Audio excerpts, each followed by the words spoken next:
Mamba TV on jarama Zuma hande a ari ɗo nder mairie Guilero Bokar ɗo min on mbiyetemi ko Boubacar Kaba Seydi mi woni maire commune Guilero Bokar. Donc ñalande hande nde ko joɗɗini en ɗo a tawi vidéo ji ɗi a yiyat ɗi vidéo ji ɗi kollirat bagage ɗi hitande fof hitande fayata min o yiɗi tottirde e calɗi ɗiɗi ɗi gandanta ko ɗi woni calɗi ɗiɗi jogiiɗi ngalu jogiiɗi développement neɗɗo. Donc saldu jande si a ala yimɓe dariɓe a ala yimɓe ganduɓe a ala yimɓe galɗuɓe han an leñol ngol ko neɗɗere ngol. Donc ɗum waɗi nde mi fijirani to sengo jande mi okkat fourniture ji mais kala mi haɗata e gokkirgol tan fourniture ji saabu hitande fof mi ittat bagage ji liggorteɗi e nder école aji he. Ɗum woni ɗo hande si a daari han mi okkiri ɗo sirange élève ɓe ko fotta 150 siran.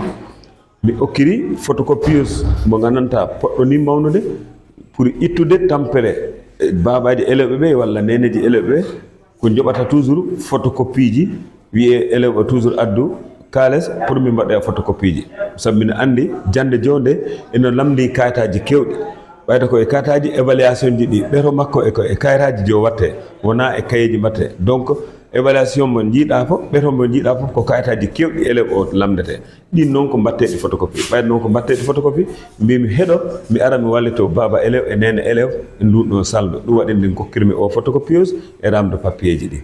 Donc ɗum to sengo jande hande ɗum ɗon waɗi mi haɗani ɗon e nduɗa saldu ndu gandanta kala ko saldu tentudu ɗum woni saldu cellal sabu ko celluɗo o janggoyta ko celluɗo o liggoyta ko celluɗo o wawata wadde goɗɗum.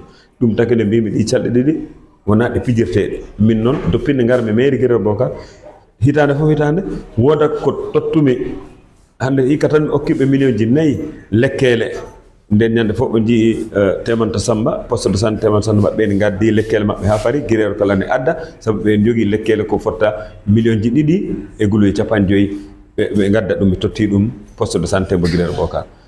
Joni mi haɗani hen mbimi ɓe no jogui lekkele e wawi lekkele ɗe jakkoto mi addaniɓe poste de santé fof frigo heeɓi hen pour ɗo ɓe mofta lekkele ɗe wota ɗe bon. Mi addaniɓe toniji woni matron ji ɗi ASC ji ɗi e ICP ji ɗi kamɓe personnel communautaire mi addaniɓe paɗe kala ɗe gandanta ɗen paɗe si a daariɗe paɗe ɗe mbatta bruit ano yahan pour wotano nawnaɓe ɓe loob ta nana kurup o ɗeɗo paɗe a nanta bruit te kala ɗe tetata ene gasa ndiyam ne huɓɓi e karoji ɗe ano yiɗi ñawdude an ɗon janoya. Donc ɗum waɗini mi addaniɓe ɗe paɗe ɗe gandanta paɗe spécial pour santé mi addaniɓe toniji spécial pour santé mi addaniɓe wonon goɗɗuman des 16 ɗi gandanta 16 ana wawi hen tarade tawa si ano hemno probléme koyɗe a wawa yaade ana wawi hen tarade. Mi addaniɓe ko wiyete urinoir ji worɓe urinoir ji rewɓe ɗum ɗo fof ɓe gandi kayen ko ɗum ɓe liggorta hen.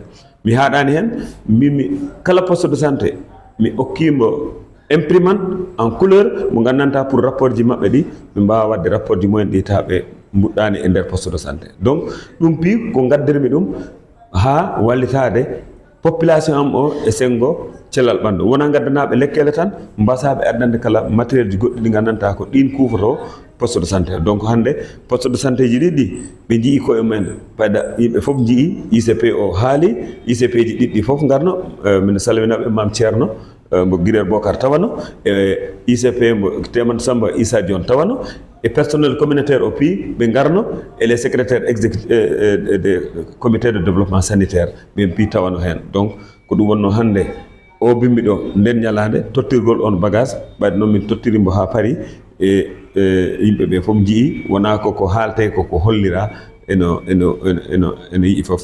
Donc mi jaari ɓe fof mi jaari directeur ji école garnoɗi ɗi e mi jaari sous préfet garnoɗo tawede wadde présidé ɗum e inspecteur du district o ɗum woni inspecteur Tala Ndiaye mo tawano kañ kippiɗo axe Kolda Salkeño.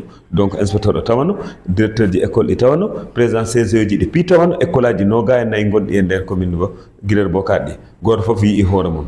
On jarama on beltanama wassalam.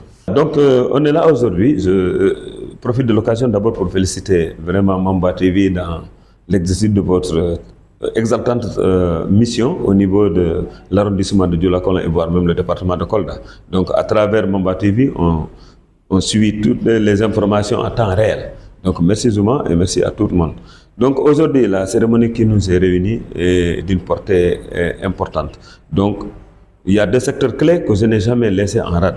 Le secteur de l'éducation, qui est un secteur clé, parce que c'est là-bas qu'on retrouve le capital humain. Et une société qui n'a pas un capital humain, c'est une société qui est laissée, qui sera toujours derrière. Donc je ne joue pas avec ça. Le secteur de l'éducation est un des secteurs, autant pour moi, c'est un des secteurs que j'appuie chaque année.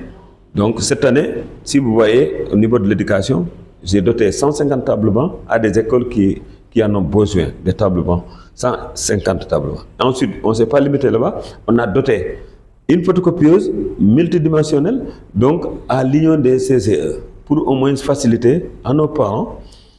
Chaque année, chaque jour, presque chaque évaluation, on demandait aux parents d'élèves de cotiser, ou bien demander à l'enfant d'amener 50 francs ou bien 100 francs pour au moins faire la reprographie.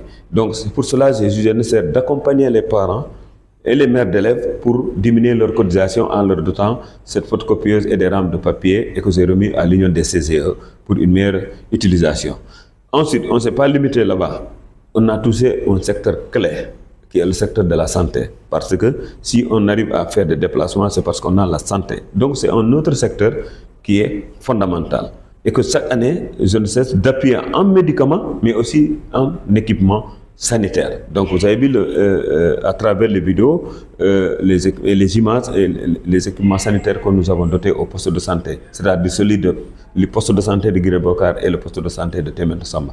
On les a dotés des frigos, on les a dotés des tenues, que ça c'est des tenues pour les ICP, des ASC ou bien des matrones. On les a dotés des chaussures pour qu'il n'y ait pas de bruit dans les salles, dans les couloirs, et aussi c'est des chaussures qui ne sont pas glissants. Donc c'est juste ça, c'est pour la sécurité des agents. Ensuite, on les a dotés des imprimantes en couleur pour au moins faciliter leur rapport journalier ou bien leur rapport trimestriel ou bien le rapport semestriel. Ensuite, on ne s'est pas limité là-bas, on les a donné des urinoirs, des 16, tout ce matériel dont vous avez vu là, c'est pour au moins accompagner la communauté en matière de santé au niveau de la commune de Guiré-Bokar.